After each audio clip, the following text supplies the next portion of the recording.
to Akau TV this week. It's sort of a week where you've got me by default really, and let me quickly explain, because Jamie Richards, of course our co-trainer, together with Stephen Altridge. Jamie's looking after the horses along with Kerry and Mason on the Gold Coast. Stephen and Lindy Altridge, they're en route if they haven't landed yet in London for Lindy's son Jason, who works here at Te Akau Stud. Jason is marrying his fiancée Katie in a couple of weeks. And of course David Ellis has just landed this morning on the Gold Coast because the sales next week we'll be looking at all those lovely yearlings and trying to bring some back. So it's a relatively quiet weekend for us. Mike Walker had a good win last night with Stormtrooper, who of course was bought by David at Tavistock from Karaka, and Stormtrooper's been a bit of an old campaign, but Mike keeps the stranglehold on the premiership lead in Singapore, which we're really chuffed about.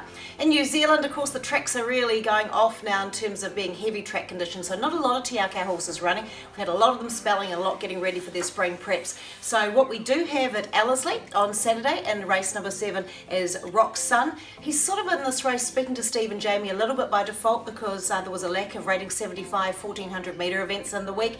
He's in good form, he's really been enjoying a bit of variety to his work, doing some jumping, and we think he should be a rough each way chance. Then we head across the Tasman and excitement around Doomben today. Of course the meeting swapped to Doomben, and we'll see Splooge step out for the second time. Look, he's come through his run in good order. It was a bit of a head scratcher, to be fair. We know he's a much better horse than what we saw last start at Eagle Farm, and his work during the week's been really good. The team feels he's back to his very, or near his very best, but we'd have to say we're probably more hopeful than confident, but good luck to all of the connections with Splooge. So yep, it's a busy old time still for us all.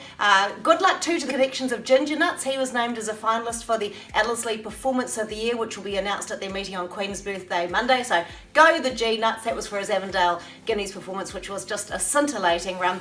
And on top of that, really all we can say, look forward to Royal Ascot. Watch this space because you might see the Te Akau Tangerine racing there. That's all for this week.